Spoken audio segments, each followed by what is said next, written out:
13 मे असंच मोदी साहेबांना आपण सांगू. 13 मेला 13 मे म्हणजे तुम्हालाच मत देणार मी मोदी साहेब. तुमच्यामध्ये आम्ही मोदीजीच बघतो लोखंडे साहेब. काही लोकांनी जाऊन कमळ शोधला आतमध्ये. साहेबांची खून आहे धनुष्यबाण. धनुष्यबाण नाही तर हा रामबाण आहे या वर्षीचा 2024चा. शिर्डी लोकसभा मतदारसंघाचे उमेदवार खासदार सदाशिव लोखंडे यांनी मालपाणी उद्योग समूहातील कामगारांशी लोकसभा निवडणुकीच्या प्रचारार्थ संवाद साधला आहे. उद्योग समूहाचे अध्यक्ष प्रथितयश उद्योजक राजेश मालपाणी यांनी स्वागत केलं. व्यासपीठावर मालपाणी उद्योग समूहाचे अध्यक्ष राजेश मालपाणी, कामगार युनियनचे सरचिटणीस ॲडव्होकेट ज्ञानदेव सहाणे, शिवसेना तालुका प्रमुख रमेश काळे, संघटक विठ्ठल घोरपडे आदी मान्यवर व्यासपीठावर उपस्थित होते. कामगार युनियनच्या वतीनं खासदार सदाशिव लोखंडे यांना विविध मागण्यांचं निवेदन दिलं. कामगारांसाठी असलेल्या राज्य विमा आयोगाचे योजनेचे ESIC रुग्णालय व कार्यालय संगमनेर शहरात व्हावे, कामगार विरोधी कायदे रद्द करावे, उद्योग समूहाच्या अडचणी दूर करण्यासाठी सहकार्य करावे असे प्रास्ताविक करताना ॲडव्होकेट ज्ञानदेव सहाणे यांनी म्हटलंय. उद्योग समूहाचे अध्यक्ष राजेश मालपाणी यांनी 13 वैभव अमर रहे मा असे म्हणणारे पंतप्रधान आपल्या देशाला लाभले हे आपले सौभाग्य आहे. देशाला बळकटी देणारे पंतप्रधान नरेंद्र मोदी आहे. त्यांच्यासाठी आपणाला खासदार सदाशिव लोखंडे यांचे हात बळकट करण्यासाठी 13 मेला धनुष्यबाणाला मतदान करावे असं आवाहन मालपाणी यांनी केलं आहे. सत्काराला उत्तर देताना खासदार सदाशिव लोखंडे यांनी निवडून आल्यावर पहिल्या 3 महिन्यात कामगारांच्या राज्य विमा योजनेचा ESIC प्रश्न मार्गी लावू असं आश्वासन दिलं आहे. मालपाणी उद्योग समूहातील व्यवस्थापक रमेश घोलप, देवदत्त सोमवंशी व मोठा स्टाफ आणि कामगार मोठ्या संख्येने उपस्थित होते. कार्यक्रमाचं सूत्रसंचालन व आभार प्रदर्शन मुरारी देशपांडे यांनी केलंय. अहोरात्र झटणारे मोदी साहेब, गेल्या 10 वर्षात एकही दिवस सुट्टी न घेणारे मोदी साहेब, परदेशात जाईल तिथे भारताचा गौरव वाढवणारे मोदी साहेब, भारताची अर्थव्यवस्था कितीतरी बळकटीला आणणारे मोदी साहेब, त्या सगळ्यांचे हात बळकट करण्यासाठी आणि सगळ्यात मोठं त्यांच्या आपल्या सगळ्यांना त्याचं साक्षीदार होता आलं. तुमच्या सगळ्यांच्या वतीने मलाही तिथे जाता आलं. अयोध्येचं राम मंदिर आपल्या सगळ्यांना अभिमान वाटावं असं हे ज्यांच्या प्रयत्नातून निर्माण झालं. 500 वर्ष रामाचा वनवास एका छोट्याशा तंबूमध्ये रामलल्ला अनेक वर्ष होते, त्यांना मंदिरात प्रस्थापित करण्याचं मोदी साहेबांनी काम केलं. त्या ठिकाणी त्यांना मुक्ती प्रतिष्ठेला बसायचं होतं आणि त्यासाठी जे जे गुरूंनी सांगितलं होतं ते सगळ्यात त्यापेक्षा कितीतरी अधिक त्यांनी कडक उपास पाळून तो उपास सोडला. तो चरणामृत घेऊन आपल्या गुरुजींच्या हस्ते त्यांनी चरणामृत घेतलं आणि त्या ठिकाणी तो उपास सोडला. आणि जे आशीर्वाद पूर्ण देशभरातल्या पुन्हा एकदा आपल्याला लोकसभेत पाठवायचे.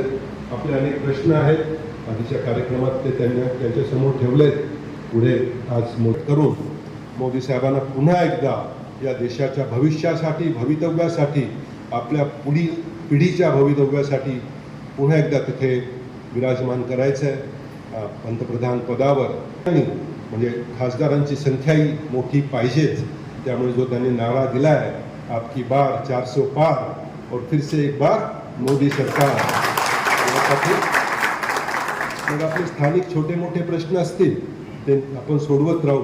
पण आज देशाचा प्रश्न जो सगळ्यात मोठा आहे, त्यासाठी 13 मे असंच मोदी साहेबांना आपण सांगू. 13 मेला 13 मे म्हणजे तुम्हालाच मत देणार मी मोदी साहेब. या 13 मेला आपण मतपेटीतून त्यांनी केलेल्या राम जन्मभूमीचं काम असेल किंवा देशासाठी केलेल्या अनेक गोष्टी असतील, त्याला आपण आपलं बहुमूल्य मत द्यायचं आहे.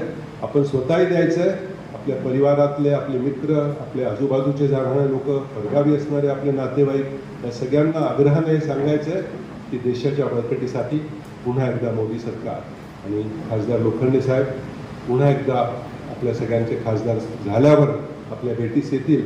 त्यावेळेस विस्ताराने त्यांना आपले प्रश्न सांगू आणि त्यावर काम करून घेऊ. ESICचं निवेदन असेल, आपल्या संगमनेरला ESICचं क्लिनिक लगेच झालं पाहिजे, हॉस्पिटल झालं पाहिजे, असे सगळे निवेदन दिलेत. आपल्या टॅक्सेसचे प्रश्न त्यांना सांगितलेत. परंतु सगळ्यात पहिली आपण आपलं आता कर्तव्य करू 13 तारखेला आणि मग खासदार साहेब आपल्यासाठी आहेतच. पुन्हा एकदा आपल्या उद्योग समूहाच्या वतीने त्यांचं मनपूर्वक या ठिकाणी स्वागत करतो. धन्यवाद. त्यामुळं एकच मिनिटाचं एक 4 ओळी तुम्हाला ऐकवतो. टाळ्यांच्या सध्या जमाल कुडूचं एक गाणं खूप लोकप्रिय झालेलं आहे. लोखंडे साहेब आणि त्या तालावर खास हे राष्ट्रीय पातळीवर मोदीजींसाठी 4 ओळींचं एक हे तयार केलेलं आहे. तय किया है हम सभी ने निर्णय है अटल, तय किया है हम सभी ने निर्णय है अटल, बटन हम दबाएंगे कि खिल उठे कमल, कमल कमल खिल उठेंगे देश में कमल, कमल कमल खिल उठेंगे देश में कमल. हमको मोदी चाहिए पीएम तीसरी बार, वोट देंगे बीजेपी को होंगे 400 पार. आणि का द्यायचं? सही दिशा है नीति साफ, चरित्र है धवल, कमल कमल खिल उठेंगे देश में कमल. कार्यशैली मोदी जी की बहुत खूब खास, खुली हवा में कश्मीर भी ले रहा है सांस. अयोध्या में कोटि भक्त क्या चहल पहल, कमल कमल खिल उठेंगे देश में कमल, कमल कमल खिल उठेंगे देश में कमल. सांगितलंय आणि मागच्या मतपत्रिकेत काही लोकांनी जाऊन कमळ शोधलं आतमध्ये. साहेबांची खूण आहे धनुष्यबाण, आणि धनुष्यबाण आपल्याला रामाचं प्रतीक आहे. आणि पुन्हा एकदा मोदी साहेबांना आणण्यासाठी धनुष्यबाणाला आपल्याला हा नुसताच धनुष्यबाण नाही, तर हा रामबाण आहे या वर्षीचा 2024चा. आणि तो रामबाण घेऊन आपल्याला लोखंडे साहेबांना लोकसभेमध्ये पोचवायचं आहे. लवकरच या गाण्याचं रेकॉर्डिंग करून ते श्यामजी जाजूंनी दिल्लीला मागवलंय. आणि तुमच्यामध्ये आम्ही मोदीजीच बघतो लोखंडे साहेब, आणि त्यामुळं तुम्हाला भरपूर मताधिक्यानं इथून पाठवण्याची जबाबदारी आम्ही स्वीकारलेली आहे. आणि ते शिवधनुष्य आम्ही सर्व पेलून दाखवणार आहोत. आपल्याला आता या ठिकाणी आमच्याशी आणि हॉस्पिटल कधी मी त्यांना सांगितलं की मी 3 महिन्यामध्ये ओपीडी आणि IS ऑफिसरनी सांगितलं 1 महिन्यामध्ये इलाज केला पाहिजे, नाही तर ती हातातून केस बाहेर जाईल.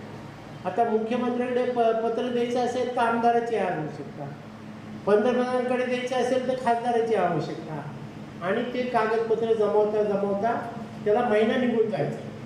आणि हा जो पेशंट आहे, जो रुग्ण आहे हॉस्पिटलला, तो चिंतेत असायचा. कर्ज हे काढून उसने पैसे घेऊन त्याचं 3-4 लाख रुपये बिल भरायचा. आणि नंतर शासनाचे पैसे आल्यानंतर ते पैसे भरल्यामुळे ते पैसे घेता येत नव्हते. मी 15 वर्ष आमदार असल्यानं मला माहिती आहे.